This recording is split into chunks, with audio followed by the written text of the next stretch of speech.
Alright, title of this video is Listen to Bruce Lee, Not to Me. So, what do I mean by that? Is,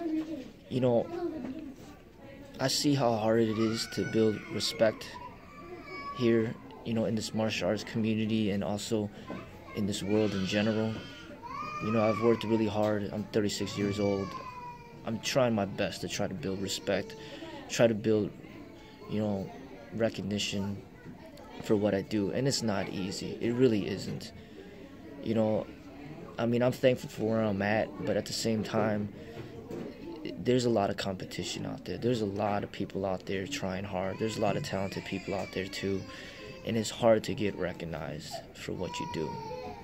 Because especially when you're going on YouTube, you're not just competing with your friends and family or the community. You're competing with the entire world. There's millions, if not billions, of videos of, for people to watch out there. And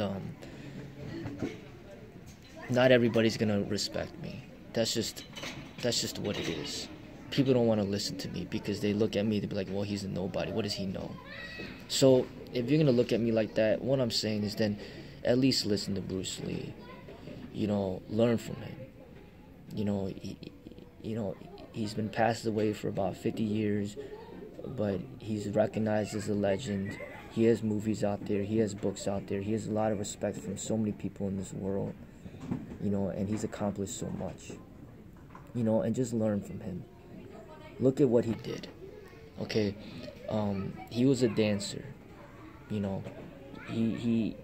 was a great cha-cha dancer. He was Chinese American, and he tried to, to integrate the Eastern and Western together as one. He tried out boxing. He went in the boxing ring about one time, won a tournament, and then he decided not to do that again. So he wasn't in the boxing like that. He wanted to be a martial artist. There's interviews with him out there saying that he trains for no rules.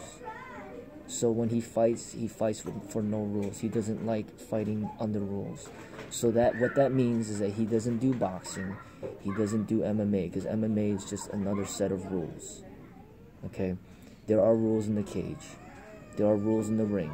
But Bruce Lee would train for the streets where there are no rules. So that is one thing to realize.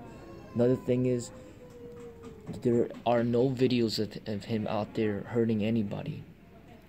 For real. You don't see him abusing people, violating people. You don't see him putting people in the hospital. That's another thing. Another thing was he was super fit. He believed in fitness. He had six-pack abs and he was super cut, defined. What else? He was a philosopher. He loved philosophy. He was majoring in philosophy. He was a father, a great father. He was a husband. He was an actor. He was very intelligent, very well spoken. He knew 2 languages. He knew English and he knew Chinese, Cantonese. He knew how to read and write Cantonese. He knew how to read and write English. He went to college for a couple years. He had friends with from all different backgrounds and races. He was friends with black people, white people, everybody. Chinese people, Japanese people. He had some quotes that he really liked to share with people. Short quotes, use no limitation as limitation. Learn the art of fighting without fighting. Don't focus on the finger, but focus on the moon. He was very spiritual, and he was promoting the teachings of Tao. That's why he called it Tao Jeet Kune Do. He was promoting the teachings of Zen. He was not fighting in competitions. He was not a competition fighter. He would go to these martial art tournaments to promote his art. And he would do the 1-finger punch, the 1-inch punch. He would do 2-finger push-ups. He'd do demonstrations, but he wasn't competing with the people. to prove that he was better, but he was demonstrating, his abilities. He was super fast. He was not that tall, only 5'7.5". He didn't weigh that much. He was an innovator. He studied Wing Chun when he was younger, but then he, ended up creating his own method. First, he called it Jun Fan Kung Fu, which basically just means Bruce Lee's Kung Fu. Then later on, he called it Jeet Kune Do, which is the way of the intercepting fist. But he used Chinese words, because he was rooted in his Chinese foundation. He didn't just use English. He didn't even say Bruce Lee's Kung Fu. He said Jun Fan Kung Fu. He was using his Chinese name. And then Jeet Kune Do are not English words. Those are Chinese words. So he was proud to be Chinese. And he was representing the Chinese. But he was also an American as well. And learn from him. There's no way that I'm going to be able to get the respect that he has. People, they're not going to want to listen to me because I'm not him. I'm not Bruce Lee. I'm not in Hollywood, and I'll never will be, and I don't care to be, but he was an inspiration, and he passed away over 50 years ago, and I keep speaking about him because we need role models like him today, which we don't really have.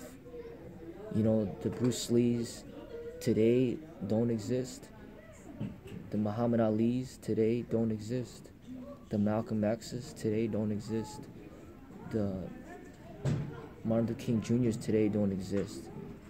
The Gandhis, the Oshos today don't exist. The Lao Tzu's today don't exist. The Socrates today don't exist. So we got to keep reminding people. That's why people keep talking about Jesus all the time, because we got to remind people about the people that lived in the past who were great people, and we need to learn from them. Because what's going on right now, what's popular now, is not good guidance. And that's the truth.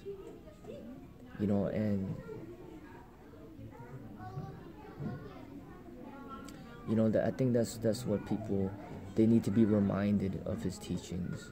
And that's why I keep bringing up his name over and over again, because not only was he a great teacher and very talented in what he did, but another thing is he was representing another culture that we desperately in America need to learn from. The Chinese culture, not just the Chinese culture, but the Eastern cultures, including, the Korean culture, the Thai culture, the Japanese culture, the Indian culture, this Eastern side of the world that we need to learn, what they have to contribute to this world so that we can better our lives.